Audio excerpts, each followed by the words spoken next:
Hi, it's me again. I'll be reading some more. Reading some more from this Bible.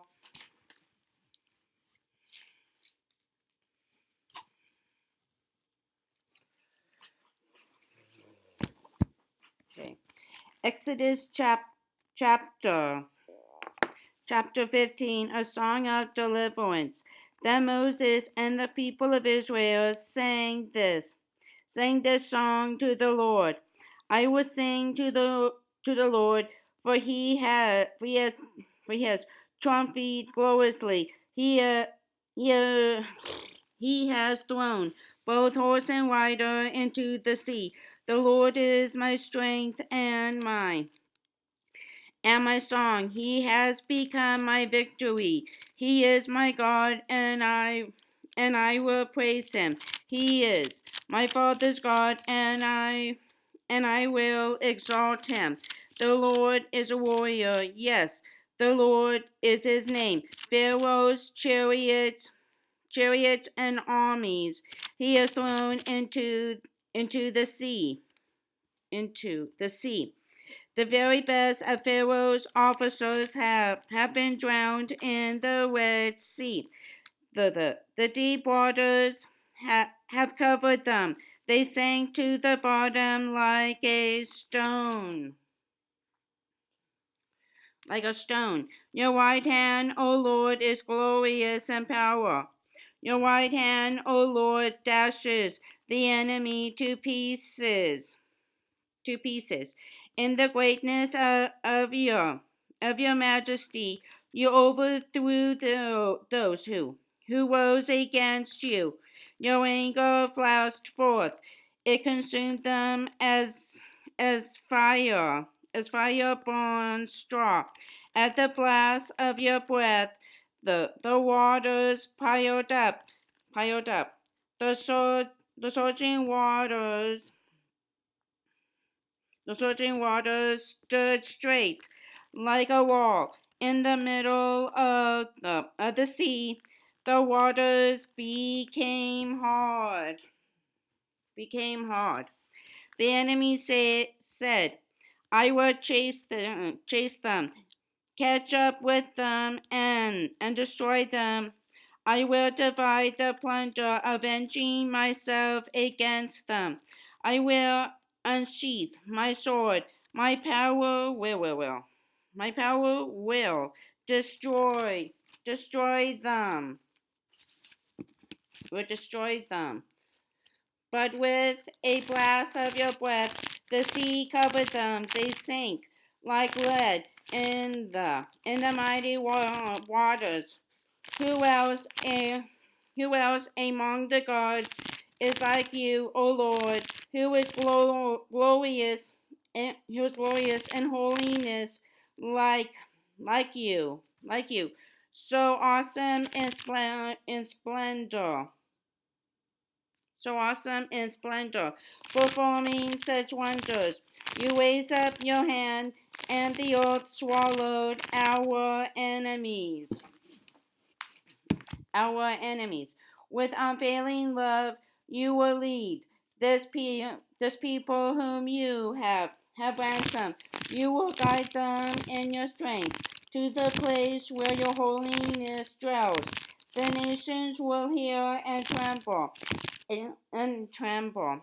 Anguish will, anguish, anguish will grip the people of Philistine. The leaders of Edom will be terrified. The nobles of M O A Moab will tremble. All the people of Canaan will melt with fear. With fear. Terror and dread will overcome them. Will overcome them. Because of your great power, they will be silent like a stone until your people pass by, O Lord, the until the people whom You poachers pass by.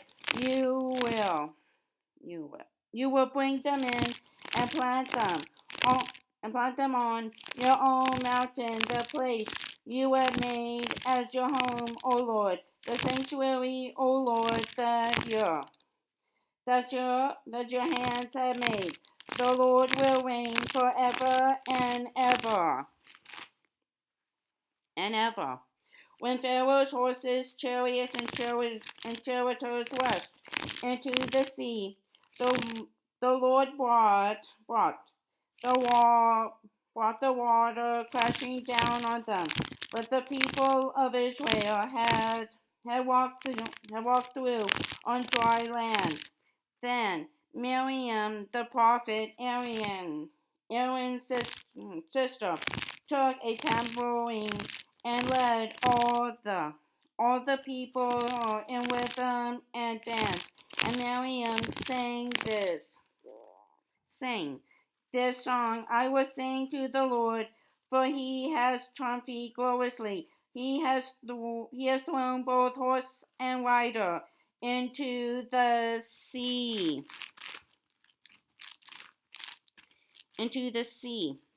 Bitter water at Marah. Then Moses led the people of Israel away from the Red Sea, and they moved out into the Shur desert. They traveled in this desert for 3 days without water. When they came to Marah,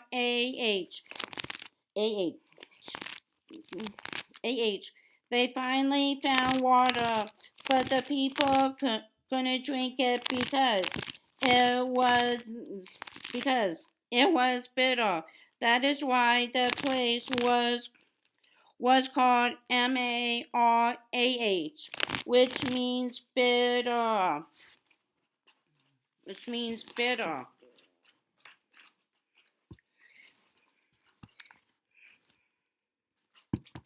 Then the people turned against Moses. What are we going to drink? They demanded. So Moses cried out to the Lord for help, and the Lord showed him a branch. Moses took the branch and threw it into the water. This made the water good to drink. It was there at Marah that the Lord laid before them the following conditions to test their faithfulness to him. If you will listen carefully to the voice of the Lord your God and do what is right in his sight, obeying his commands and laws, then I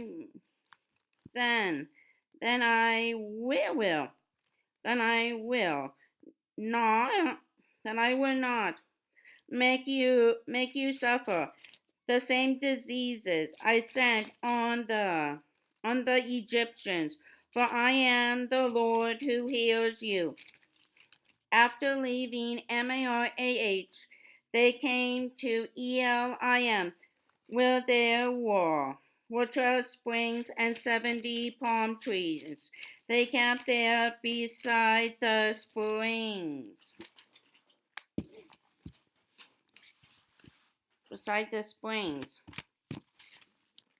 Exodus chapter 16. Manna and quail from heaven. Then they left Elim and journeyed into the Sin desert between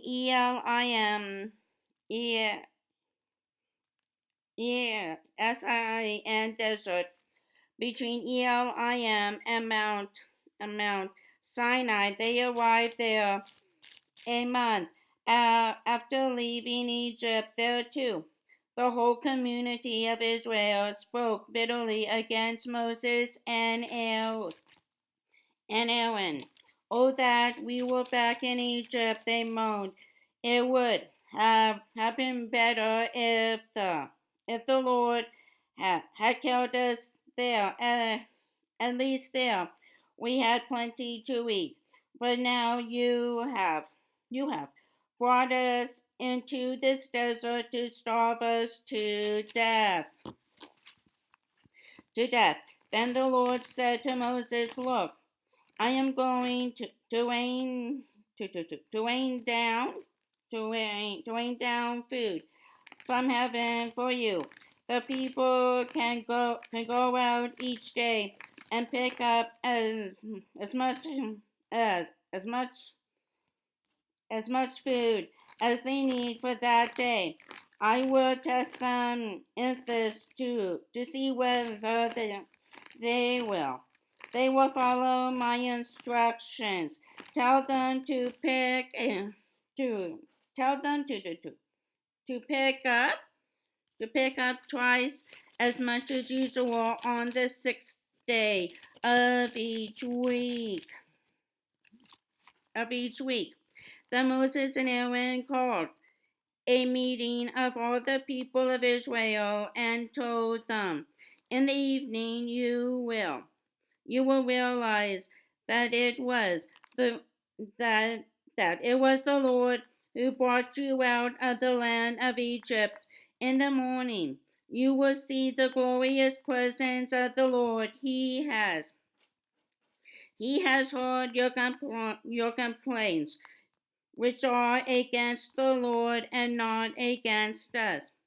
The Lord will give you meat to eat in the evening in the morning, and bread in the morning. For he has heard all your complaints against him. Yes, your complaints are against the Lord, not against us. Then Moses said to Aaron, Say this to the entire community of Israel. Come into the Lord's presence and hear his reply to your complaints. And as Aaron spoke to the people, they looked out toward the desert. Within the guiding cloud, they could see the awesome glory of the Lord.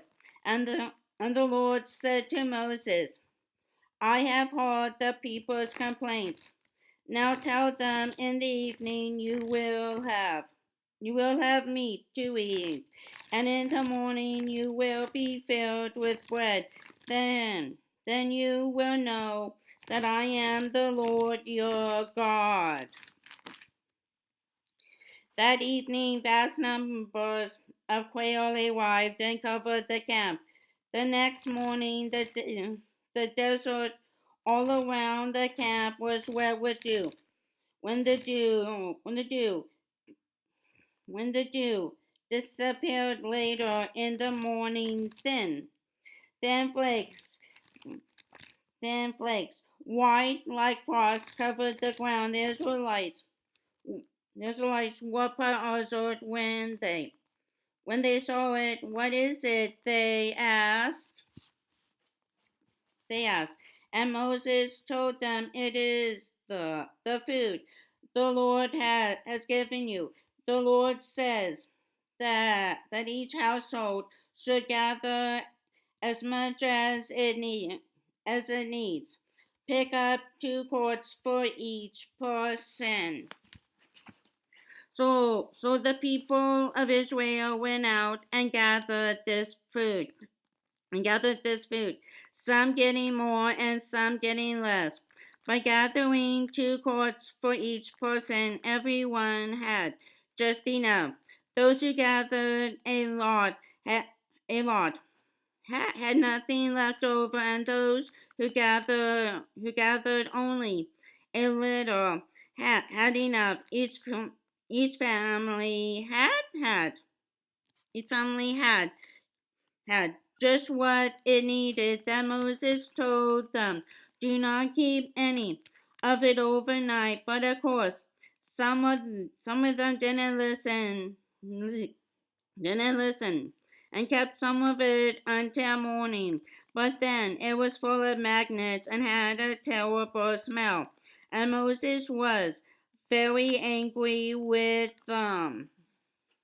The people gathered the food morning by morning, each family according to its need. And as the sun became hot, the food they had not picked up melted and disappeared. On the sixth day there was twice as much as usual on the ground, 4 quarts for each person instead of two. The leaders of the people came and asked Moses why this had happened. He replied, "The Lord has appointed tomorrow as a day of rest, a holy Sabbath to the Lord. On this day we will rest from our normal daily tasks. So bake or boil as much as you want today, and set aside what is left for tomorrow."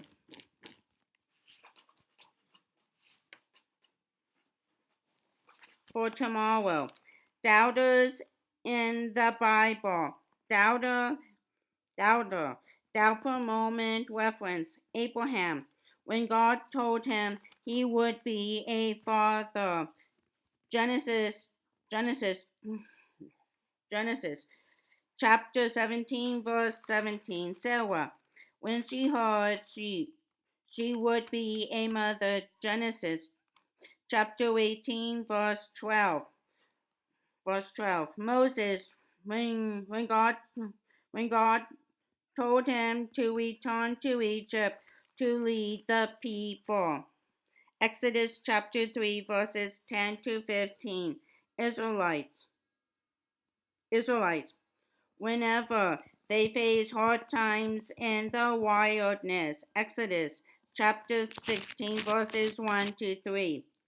Gideon, when God told him he would lead his people. Judges chapter 6, verses 14 to 26. Zechariah, when God told him he would be a father. Luke chapter 1, verse 18. Thomas, when his friends told him that Jesus had risen. John chapter 20, verses 20. John chapter 20, verses 24 to 25. Many of the people God used to accomplish great things started out as weird doubters. The next morning, the leftover food was wholesome and good, without maggots or odor. Moses said, "This is your food for today. For today is a Sabbath to the Lord. There will be no food on the ground today. Gather the food for 6 days. But the seventh day is a Sabbath. There will be no food on the ground for you on that day." On that day, some of the people went out anyway to gather food, even though it was the Sabbath day. But there was none to be found. How long will these people refuse to obey my commands and instructions the Lord as Moses? Do do they not realize that I have given them the seventh day, the Sabbath, as a day of rest? That is why I gave you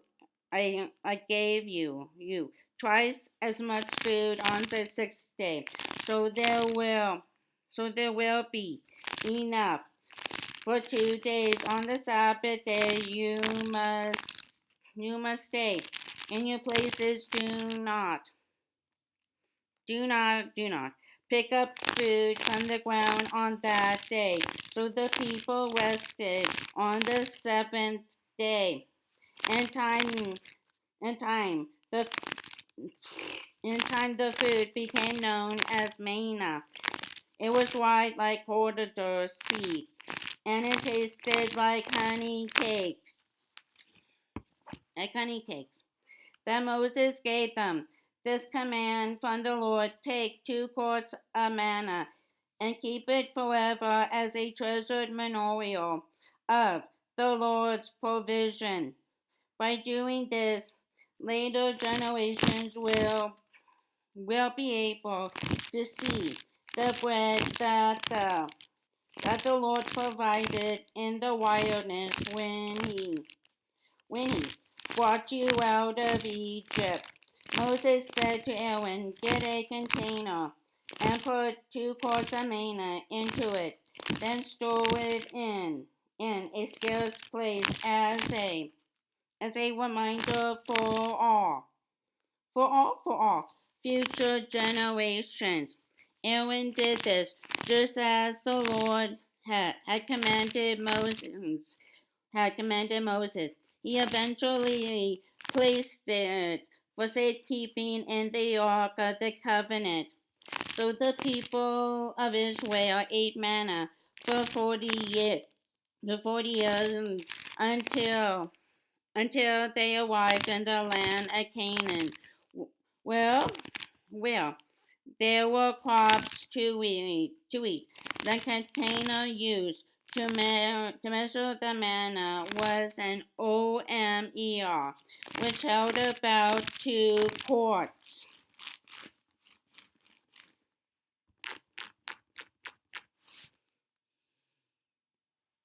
2 quarts. Amazing facts. Did you know that God may water gush from a rock? When the people of Israel traveled in the wilderness, they started to run out of food and water instead of remembering what God had done and trusting Him. They complained and worried, but God showed His love by providing for their needs. The food called manna came down from heaven every morning, just enough for everyone. See Exodus chapter 16, verses 1 to 18. And the water came when Moses struck a rock with his staff. See Exodus chapter 17, verses 1 to 7. God is very, very concerned about the needs of His people. Whenever something bad happens, remember that God is able to take care of you.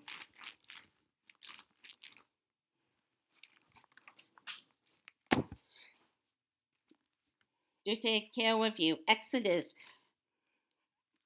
chapter 17. Water from the rock. At the Lord's command, the people of Israel left the Sin desert and moved from place to place. Eventually, they came to Rephidim, but there was no water to be found there. So once more the people grumbled and complained to Moses. Give us water to drink, they demanded. Quiet, Moses replied. Why are you arguing with me? And why are you testing the Lord? But tormented by thirst, they continued to complain. Why did you ever take us out of Egypt? Why did you bring us here? We, our children, and our livestock. Where will all died. Then Moses pleaded with the Lord, "What should I do with these people? They are about to stone me. The Lord said to Moses, "Take your shepherd's staff, the one you used when you struck the water of the Nile. Then call some of the leaders of Israel and walk on ahead of the people. I will meet you by the rock at Mount Sinai. Strike the rock, and water will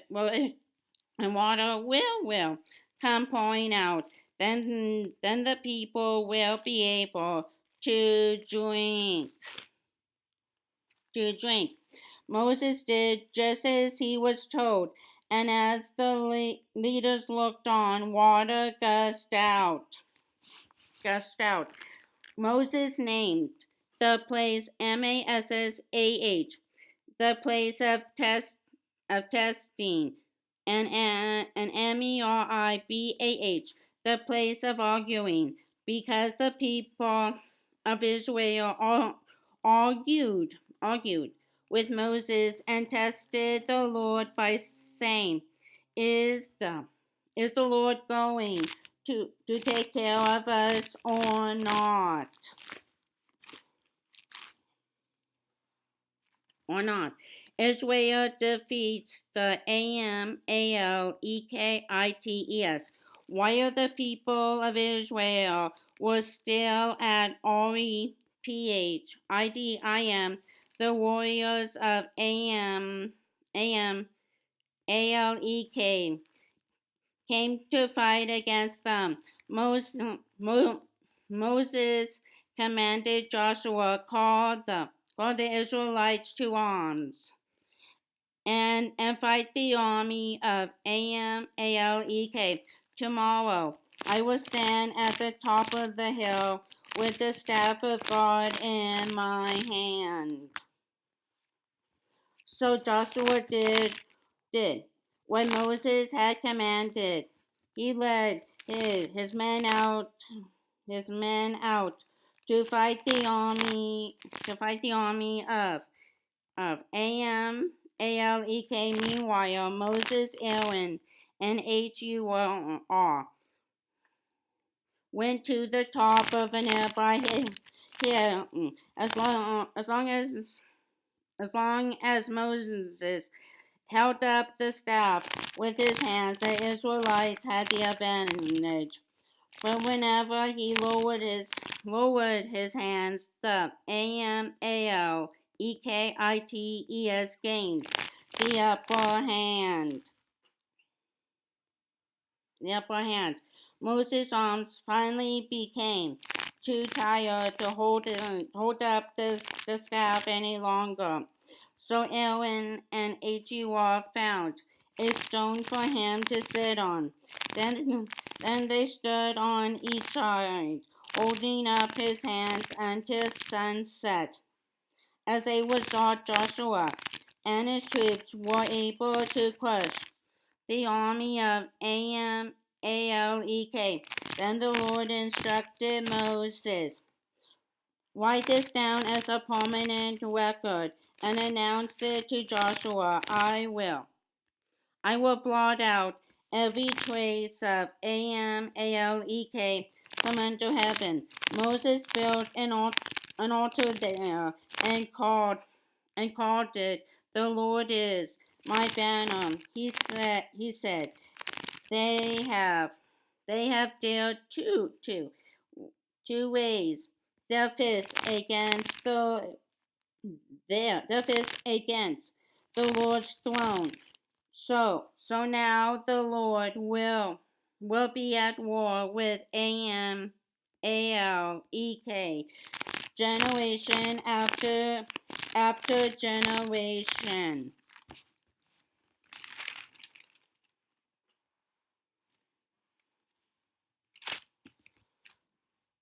Exodus chapter 18. Jethro's visit to Moses. Word soon reached Jethro, the priest of Midian, and Moses' father-in-law about all the wonderful things God had done for Moses and his people, the Israelites. He had heard about how the Lord them had brought them safely out of Egypt.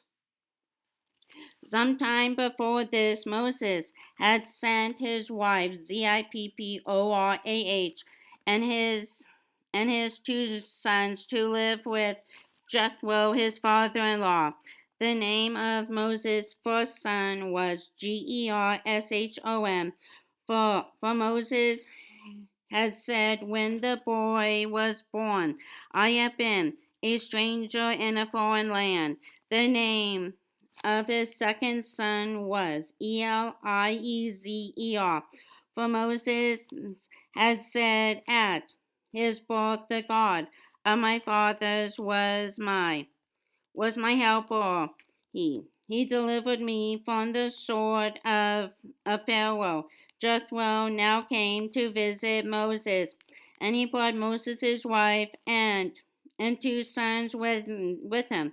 They arrived while Moses and the people were camped near the mountain of God. Moses was told, Jethro, your father-in-law has come to visit you. Your wife and your two sons are with him. So Moses went out to meet his father-in-law. He bowed to him respectfully and greeted him warmly. They asked they they asked They asked about each other's health and then went to Moses' tent to talk further. Moses told his father-in-law about everything the Lord had done to rescue Israel from Pharaoh and the Egyptians. He also told him about the problems they about the problems they had faced along the way and how the Lord had delivered his people from all their troubles. Jethro was delighted when he heard about all that the Lord had done for Israel as he brought them out of Egypt. Praise be to the Lord, Jethro said, for he has saved you from the Egyptians and from Pharaoh. He has rescued Israel from the power of Egypt. I know now that the Lord is greater than all other gods, because his people have escaped from the proud and cruel Egyptians. Then Jethro presented a burnt offering and gave sacrifices to God. As Jethro was doing this, Aaron and the leaders of Israel came out to meet him. They all joined him in a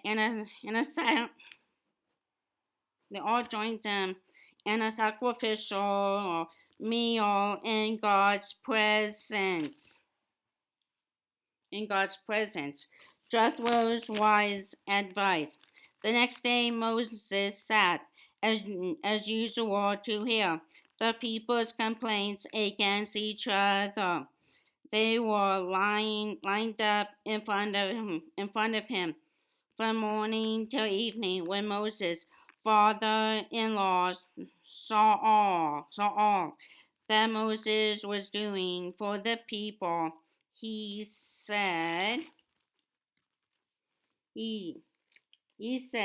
why are you trying to do all this alone? The people have been standing here all day to get your help. to get your help. Moses replied, "Well, the people come, come to me to seek God's guidance. When an argument arises, I am the one who settles the case. I inform the people of God's decisions, of God's, dis- of God's, dis- of God's decisions, and teach them His laws and instructions." "This is not good," his father-in-law exclaimed. "You are going to wear yourself out and the people too. This job is too heavy a burden for you to handle all by yourself. Now, let me give you a word of advice, and may God be with you. You should you should continue to be the people's representative before God, bringing Him their questions to be decided. You should tell them God's decisions, teach them God's laws and instructions. So, so, show them how, show them how to conduct to conduct their lives, but find some capable, honest men who fear God and hate lies. Appoint them as appoint them as judges over groups of 1,150 and 10. These men the can solve the people resolving all the ordinary cases. Anything that is too important or too complicated can be brought to you, but they can take care of the smaller matters themselves. They will. They will help you carry the load, making the task easier for you. If you follow this advice, and if God directs you to do so, then you will be able to endure the pressures, and all these people will go home in peace. Moses listened to his father-in-law's advice and followed his suggestions. He chose capable men from all over Israel and made them judges over the people. They were put in charge of groups of 1,150 and 10. These men these men were, were constant. These men were constantly available to minister justice. They brought the hard cases to Moses, but they judged the smaller matters themselves. Soon after this, Moses said goodbye to his father-in-law, who returned to his own land.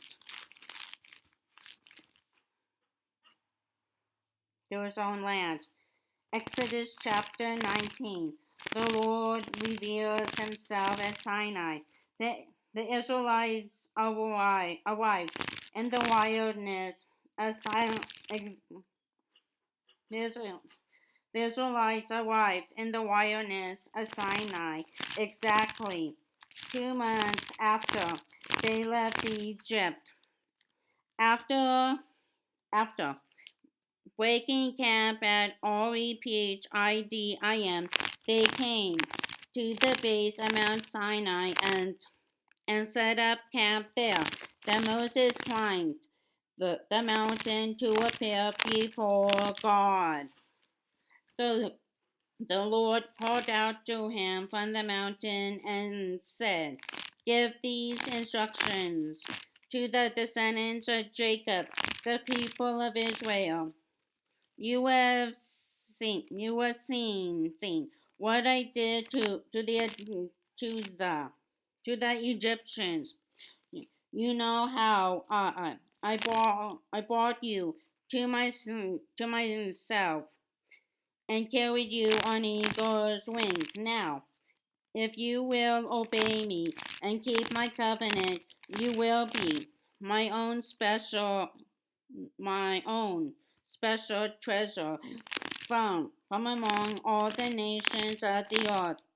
For all the earth belongs to me, and you will be to me a kingdom of priests.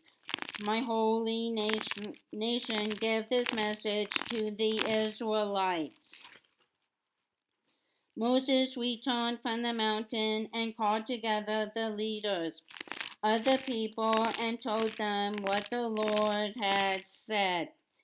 They all responded together, we will certainly do everything the Lord asks of us. So Moses brought the people's answer back to the Lord. Then the Lord said to Moses, I am going to come to you in a thick cloud, so the people themselves can hear me as I speak to you. Then they will speak to you. Then they will always have confidence in you. Moses told the Lord what the people had said. Then the Lord told Moses, go down and prepare the people for my visit. Purify them today and tomorrow, and have them wash their clothing. Be sure they are ready on the third day, for I will come down upon Mount Sinai as all the people watch, set boundary lines that the people may not pass. Warn them, be careful, do not go up on the mountain or even touch its boundaries. Those who do will certainly die. Any people or animals that cross the boundary must be stoned to death or shoot with arrows. They must not be touched by human hands. The people must stay away from the mountain until they hear one long blast from the ram's horn. Then they must gather at the foot of the mountain.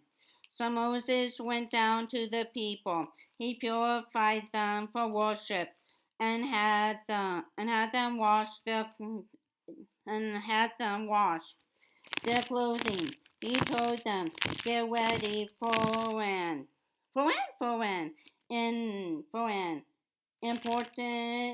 important event 2 days from now. And until then, abstain from having sexual intercourse.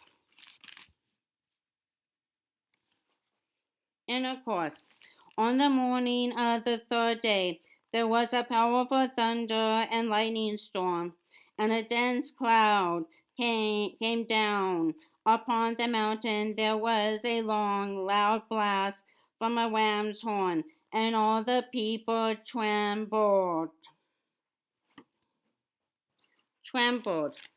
Moses led them out from the camp to meet with God, and they stood at the foot of the mountain. All Mount Sinai was covered with smoke because the Lord had descended on it in the form of fire. The smoke billowed into the sky like smoke from a furnace, and the whole mountain shook with a violent earthquake. As the horn blast grew louder and louder, Moses spoke, and God thundered his reply for all to hear. The Lord came down on the top of Mount Sinai and called Moses to the top of the mountain. So Moses climbed the mountain. Then the Lord told Moses, "Go back down and warn the people not to cross the boundaries. They must not. Come up here to see the Lord. For those who do will die. Even the priests who regularly come near to the Lord must purify themselves, or I will destroy them.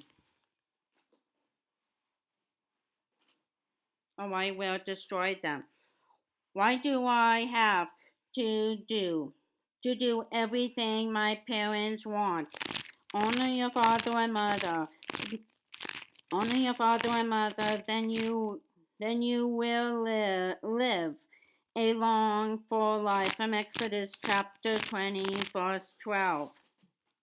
But Lord, the people cannot come up on the mountain. Moses protested. You already told them not to. You told me to set boundaries around the mountain and to declare it off limits. But the Lord said, "Go down anyway and bring Aaron back with you. In the meantime, do not let the priests or the people cross the boundaries to come up here. If they do, I will punish them." So Moses went down to the people and told them what the Lord had said. Okay, that's all for now. Bye bye.